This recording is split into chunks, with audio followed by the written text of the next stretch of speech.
Alright, draft physics, science type video. Off lead day, unfortunately. But we'll deal with it. So Einstein's general relativity is dead. So he's sort of making the argument that they have this conundrum where they can't match the thermodynamics of quantum mechanics, the conservation of energy that's so obvious in quantum mechanics, the idea that you've quantized energy, and it's always accountable. You blow up an electron, a certain amount of photons will be released. You blow up you break a neutron, you get a proton and an electron. There's a conservation of energy. And you really can't reconcile that with a theory of gravity that's relying on bending a universal, an unlimited source of energy. You can make as much gravity as you want kind of thing. And they don't take the gravity to the atom. They don't recognize that gravity is still happening in the small space of the quantum world, and it's what's actually it's what's making it possible for them to see the equity, the conservation. Because when they destroy a particle, what they're really doing is releasing gravity. And that gravity has the effect of creating the release of photons that we can see in other things. So it's still part of it's allowing the conservation to be realized in a manner that we can see. All right. Well, technically we can see gravity. Gravity is not hard to see. I mean, you can watch it do its work. And you can watch the effect of the presence or absence of it. So anyway, but yeah, they've just made these things distinct when they're all the same. And so for me, the quanta has always been, quite obviously, I think, the photon. Nobody's figured out a way to make something smaller than a photon. Nobody's taken a photon and turned it into a quark, or done something to a photon to turn it into something less than a photon. It just can't be done. Can't reduce a photon. So I think just by inference that can be understood that this photon thing is the unit one. Now, understanding what a photon is in terms of a wavelength and a frequency, and understanding that what you might receive as a photon is really going to be more than one quanta packet of energy, because to receive it as a photon, it has to have a frequency. And that would be the key, is that without a frequency, it's gravity. It's not detectable. It's not absorbable in any traditional sense. An electron will not be able to enlarge its mass. So an electron can only enlarge its mass when it collects two of them. So we're back to this simple orbit argument. But it really doesn't require orbit, it just requires position for there to be a shadow. But the idea would be is that these two things are being pushed towards each other because they're shadowing each other from force. So the force is all around them. They're shadowed by each other. The shadow creates a low pressure between them, and they're pushed towards each other. So for them to be captured, for an electron to gain quanta, it needs to gain it in packets of two. So therefore, that's the frequency argument of light. Light comes in a frequency. Electromagnetic radiation comes at a frequency. The frequency is necessary for the timing cycle to be correct, for there to be a capture, balancing the electron. So much like the spiral galaxy that is balanced, essentially, as much on the left side as on the right side, that's the rule. You can't add something to the left side and nothing to the right side, because then you create imbalance. Then the galaxy starts moving in a direction because it has an imbalance. Okay. So again, it's about this balance argument. But anyway, so the unification is in the recognition that the forces that are acting like virtual photons, that's they come up with the terminology, are the very forces like magnetism and electricity, which are just extensions, which are just manifestations of gravity. Gravity is what's actually the moving force. It's photons. It's gravitons. It's moving bits with a direction. And they're being now filtered. They're being put into beams or into collections of directionality. And that's when we can start recognizing them. When there's imbalance. When there's more going this way than is going the opposite way, kind of thing. In the form that we can detect. Again, tricky language, but I know that's the way it is. I'm just saying that electrons are obviously affected by gravity. Gravity holds them together. Gravity moves them.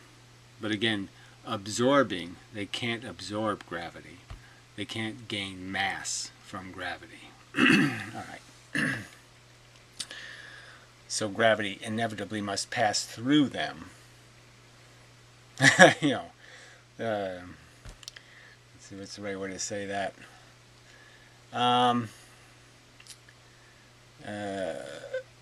But how it does that over a period of time is the key point. So it can't gain permanent mass. It can only gain temporary mass. Let's say, look, we could argue an electron can temporarily hold a graviton, but it can't hold one permanently. Something like that. I mean, the gravitons are what the electron is made out of, so it's not like these pieces aren't the same pieces. All right, so I'll get to his points. All right, so he's saying space-time is dead. Well, I'm just saying it's. I mean, those are nice words, but it doesn't really mean anything, because if fake dimensions are still alive, what's the difference? I mean, if you're going to give up bending space-time and instead have particles that pop in and out of existence, I'm going to argue that you haven't improved your circumstance any. You're still playing games with the conservation rules. The conservation rules aren't going to realistically allow you to say stuff just goes away and then it comes back. It's doing something while it's going away. It's not just going away. Something is actually happening to it, and it is a something. All right, then he argued that this particle thing is always going to get us into trouble, because he doesn't. What I'm arguing is there's only one particle. It's a graviton. It moves the speed of light. It's the only thing moving. Everything else is an illusion of movement being created by a filtered arrangement of those little bits moving, and an imbalance created in their movement. More heads than tails on one side. Okay, heads or tails, heads or tails. Here, this is an argument often. They'll say something like, the electrons in a conductor are moving faster when there's no electricity moving through the wire. But they're not really moving. Okay, what they're doing is the electron is sitting in a position in a field that's coming at it from all directions. And that directionality has no, it's not like a bullseye, like there's a perfect pressure coming at it. No, sometimes there's more heads on this side and more tails on this side. There's not a balance. Sometimes you get 3 heads in a row hits over here, and 1 tail hit over here, 5 tails, and we know in the end it's going to be balanced. But at any one moment it's not balanced. So at any one moment this object is being pushed this way, and then it's been pushed back this way, and it's being pushed up this way, and it's been pushed over here, because of the imbalance in the field. At any one moment, the field is imbalanced by a quanta in the negative direction this way, or 3 negative that way, or 4, and then it balances back eventually, and it goes back the other way. So it's being jiggled at a very high speed, but it's not really what you can call a velocity. It's not really a velocity. It hasn't acquired a permanent imbalance. So it's not something you could call acceleration or velocity. It's just the steady state, technically. It's the steady state of being in a random chaos, if I can use that term. You know, a balanced chaos. It's chaos at any 1 millisecond. It's balanced over minutes. So over minutes, it's perfectly balanced.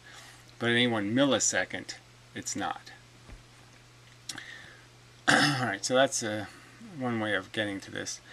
The point is, though, is that nothing, if something, so the only thing that has this capacity to create magnetism or electricity or polarized gravity are electrons. They are a polarizing filter, so they could be sort of understood as being wheels, like galaxies, flat things that spin, pancakes, however you want to, that have an orientation, balance. There's as many going this way as going this way, as going that way, as going that way. But where they are in the pancake, who knows? Who cares? The point is, it's like a big hurricane, but it's not really turning yet. So let's see, how do I do the turning thing? The turning is just an illusion of the mixture of all the bits. And so all the bits will add up because they're confined in this circle. So it inevitably will look like it's turning, but it's not really turning. Well, it doesn't really matter. Even if you think it's turning, it's okay.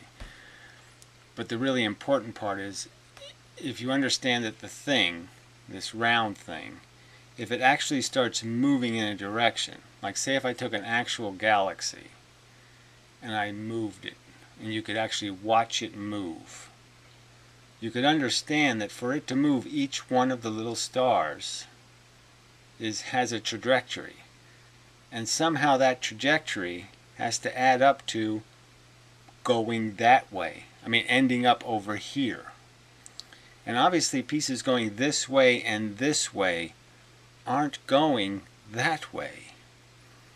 So it seems the pieces going this way have to be around more than the pieces going this way or this way. There somehow is going to have to be more little bits going that way than this way or that way, and certainly that way. But the that way, as I explained before, is a circumstance that almost has nothing to do with the equation, because there's nothing you can do about it. Because as you move this way, you encounter more stuff going this way. You're heading for it, so to speak. The oncoming traffic, if I drive against traffic on a one-way street, against the traffic, I interact with more cars the faster I go. And the same thing happens to a galaxy going this way. It interacts with more bits going this way. So there's more force against it, in a sense, but it's basically force just going straight through it. It's just using that as the road it'll roll on. So technically it's turning into mostly stuff going this way as it moves. This bit, the road, it's just using temporarily. The stuff that's coming at it, it's just saying, go ahead, I'll roll on you, so to speak. But it doesn't have to become this. So we can get rid of all its this elements because it's got plenty of this coming in front of it. And the problem is this stuff and this stuff. You just know there has to be more. If it was a school of fish, you know there has to be more fish going this way than this way or this way for the school of fish to go that way. The school of fish just can't go that way unless more fish are swimming that way. Alright, and so that's, in essence, that's the unification. Right there you have the conservation. Right there you have the law that sews this all together, because it just kind of points out how this and this have to be disposed of. The tangential dimensions have to be released, and that's what we realize as the magnetic field and the electrical field. Those fields are the releasing of the polarized, because the electron collected everything that was polarized in the right direction. So the spokes on the wheels or whatever are in the right alignment. And it didn't collect spokes going the wrong way. So when it releases spokes, they're always polarized spokes. It doesn't release unpolarized spokes or multiply polarized spokes. Each electron only releases spokes polarized in the direction of the electron. So the directionality of the spokes of the wheel is fixed because it only acquired spokes that were the right polarization. The rules of acquisition are the same as the rules of release. It only acquires polarization, it sucks up polarization. And that you can realize in certain experiments where you take layers of glass, let's say at an angle. And you could have, say, 300 sheets of glass, and then you shine light at the proper angle, the Brewster angle. And you'll reflect 4%, 4%, 4%, 4% off all these layers of glass. And in the end, what you'll end up with is half the light goes this way, all polarized in one direction. The other half ends up going through, all polarized in the opposite direction. So it's just filtering what already exists. It's not making polarization, it's filtering polarization. So clearly the atoms and their position is dictating their orientation, the structure of the atoms. And the structure is always some sort of geometry.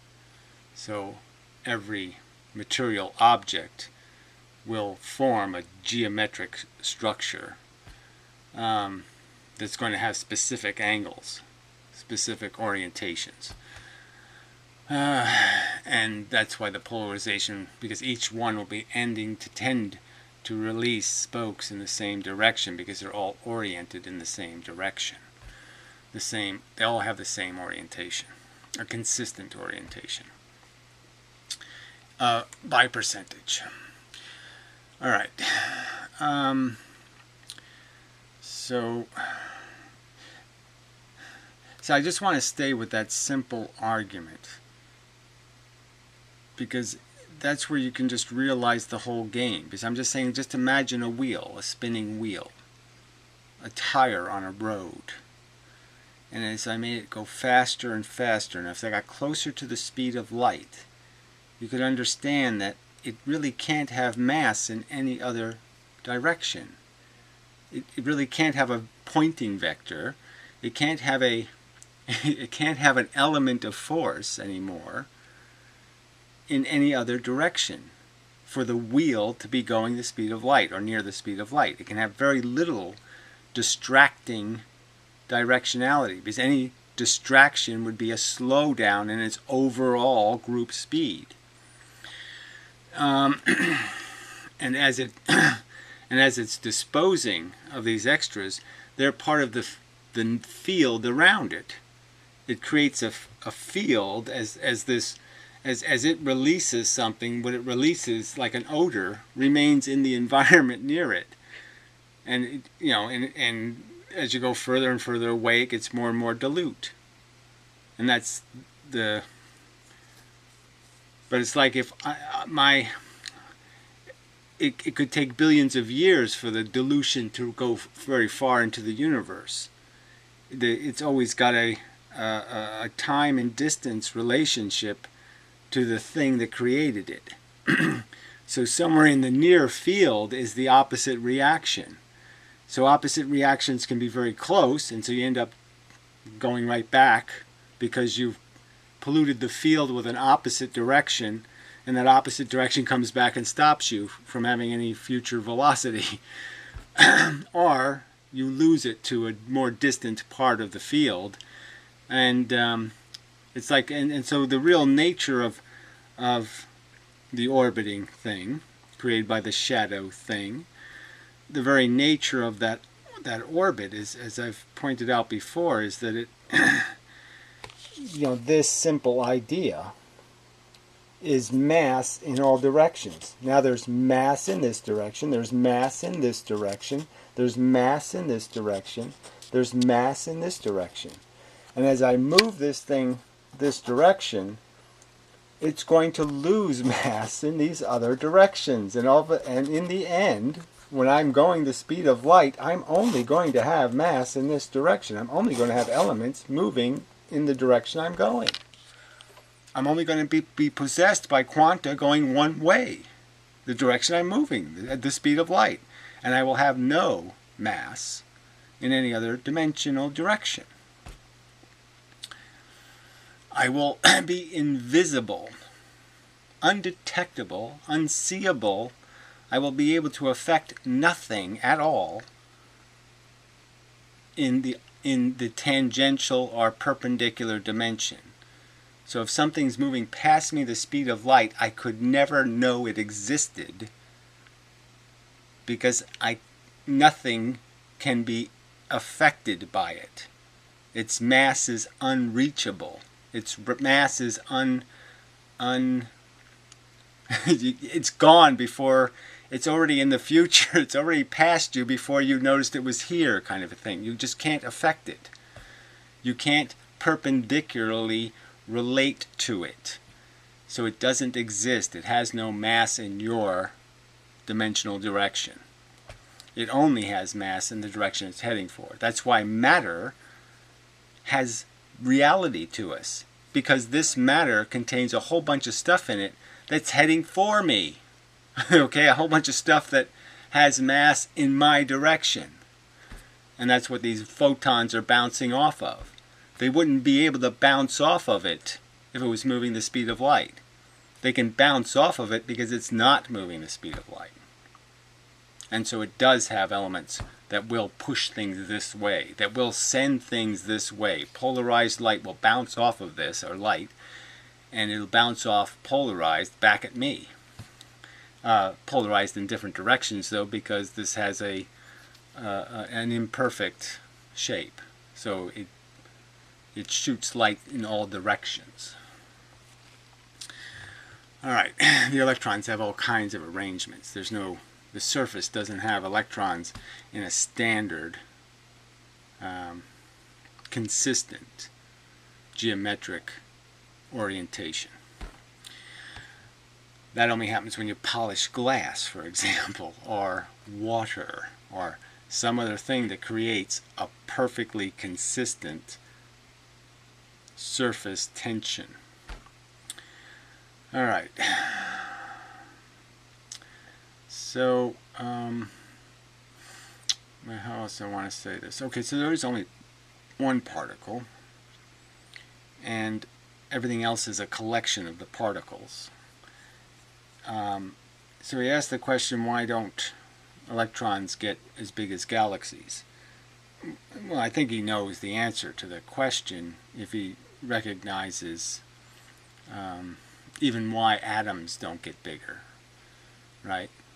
So the heaviest elements we create end up being radioactive because they can't stay together, because the forces holding them together aren't strong enough at that size. Clearly a shadowing force just like with galaxies, we don't see super big giant galaxies. We don't see galaxies that are 20 times bigger than, well, maybe 20. But I mean, we don't look up into the sky and see a galaxy that's as big as half the universe or something because of the same dynamic. There's the limitation is on that quanta mass, the weight or the momentum of a photon versus its speed. And so that creates a density of the particulate shadowing, the thing creating the shadow. It's like light, or it's like pixels on the screen. You create rules based on the size and brightness, let's say. And those rules would indicate how capable you'd be to be able to distinguish one pixel from another pixel. And at certain relationship you wouldn't be able to, and below a certain number you would be able to. Well, an electron can't hold by shadow gravity at a certain distance because of the inverse square rule. At a certain distance it loses its capacity to hold the bits.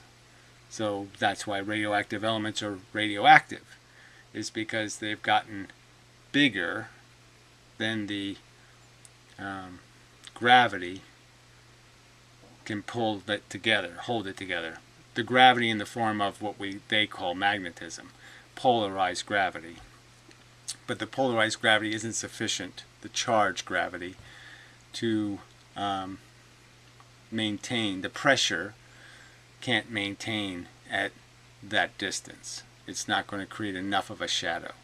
That's, I guess, a simple way to say it is the shadow becomes insufficient. Just like there's a certain distance from the sun where the Earth flies into space. It won't be held because the shadow will be insufficient to hold the Earth to the sun. That's why it doesn't get bigger. And because all the photons are the same size, that's why there's a limit. To answer the direct question you asked. Alright, so let me get to my notes. So there was the question of extra dimensional, and that's where, I just don't, I think that you have to get rid of any kind of idea that you can escape conservation rules by creating energy that pops in and out of existence.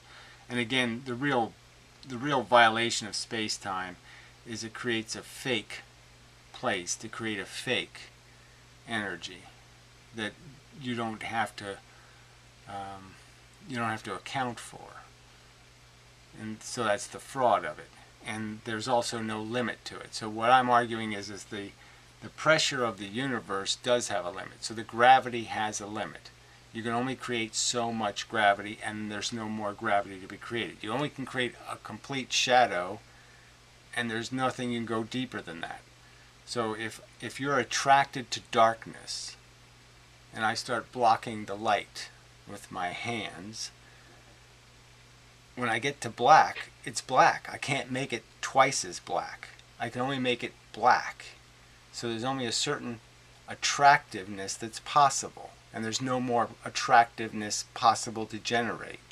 Where Einstein's bent space, he can create a vortex of unlimited gravitational depth and effectively create an infinite pressure. And all of that is, all of that is nonsense, and certainly can't be connected to a quantized reality where the quanta have a real limitation, and the real limitation is quite obvious in atoms, where they fall apart if you make them too big. Alright. Alright, so why... yeah, boy, I wish aggregating for milliseconds. Oh, okay, so that was just the argument about the vibration thing.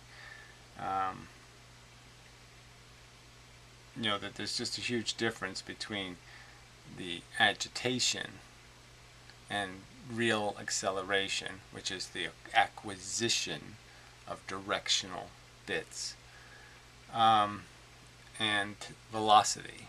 which is the sustaining of an imbalance in directional bits. If you have a velocity, it means you have kind of a permanent, until some force takes it away from you, imbalance, and you have more stuff going in the direction of your velocity than stuff going the opposite way.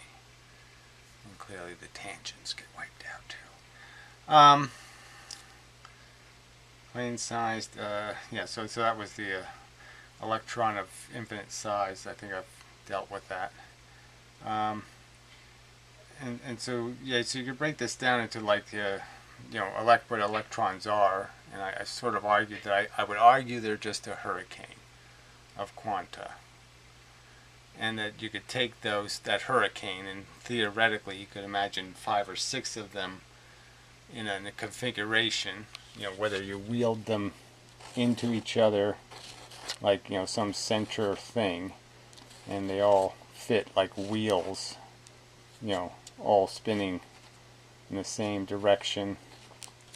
So they would be creating like a vortex here, it'd be all in here, all out here. Some kind of thing like that, and you could say that would be a proton. And then a neutron would be, that with the extra electron. I don't know. But I'm just saying these are just arrangements of the same material pieces. So I'm saying the quanta are all the same. And the only thing distinct about them, the only thing we can recognize as distinct, is polarization and frequency between their occurrence. So if they have a frequency, then we call them radiation. If they don't have a frequency but are polarized, then we call them things like magnetism. Electricity is a little more complicated, because electricity is really just the magnetic field being created by the movement of an electron. So it's the perpendicular elements that I was just talking about. If you move an electron that way, it releases its perpendicular elements. So the elements up and down and this way and this way are released as you move it in that in the other dimensional direction. And we call this the electrical field, and we call this the magnetic field, but they're really the same thing. They're both just the field, and depending on how you orient some other material to them, you will realize them as magnetism or electricity. Okay, so that's enough of that.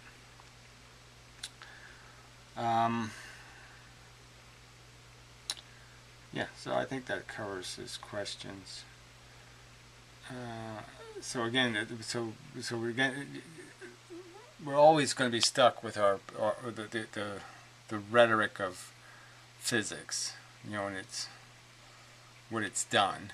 Okay, so it's used the word particle, and we've all been taught to use this word, and I'm sure in the future I'll say things and I'll call an electron a particle, or I'll do that, and it's just wrong. But I'm just saying, when you have a technical or specific discussion about what a particle is, I just made it clear that my theory says there is only one particle, and there is only one thing moving, and it's those particles. The quanta are the only thing moving, and everything else is just a shape made out of the moving bits. And anything that has a shape, if something's doing this, okay, there's a piece of matter, there's an electron doing this, it means somewhere in the universe there's one doing this. Whatever you pull, whatever you filter out of the field of chaos, it's opposite the stuff you filtered out. So if you filter out the stuff going this way, the stuff going this way is out there. So if you put a bunch of heads in your pocket, 5 extra heads, there's 5 extra tails out in the field. Okay. And that's the conservation, ultimately. Yeah, so I don't think I want to go any deeper in this. So I really think my unification theory shouldn't have to go any further than the fact that I have come up with a very viable explanation by this kinetic thing, you know, where the head-on collisions don't mean anything, and where as you're rolling forward that you're using the stuff coming at you to maintain your balances. I have bits going this way, I need a bit going this way to balance the circle.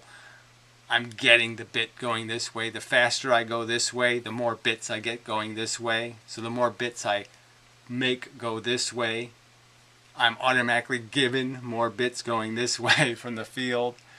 It completely solves the dilemma of Lesage gravity theories, you know, particle gravity. It totally, what's the word for reclamates it as a theory. It totally makes it viable. I have solved the biggest thermodynamic problem created by the theory couldn't explain. And I've done it by quantizing and making photons kinetic. And by doing that, it solves the problem. So I'm just saying right there, I just think that kernel is so obviously critical to this whole thing, because this makes the idea of a Tesla ether viable, because it gives the ether energy.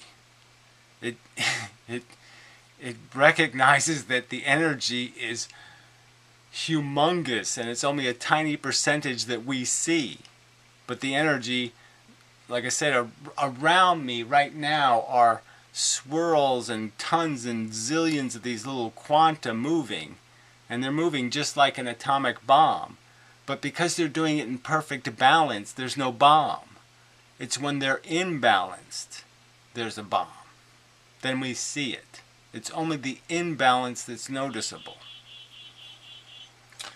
Okay. Why? So yeah, I think that's enough. So till the next time and such. But yeah, I really shouldn't have to go any further than that. I mean, I got to come up with the right word, you know, of reclamating something or making it viable. But I mean, yeah, I have pulled it out of irrelevancy and I've made it incredibly relevant. Because now you can unify. Once you make the ether real and you give it energy, then you can explain everything. You can explain gravity, and you can explain all these other perpendicular forces that take place when you energize an electron, when you move it. Okay. Well, till next time.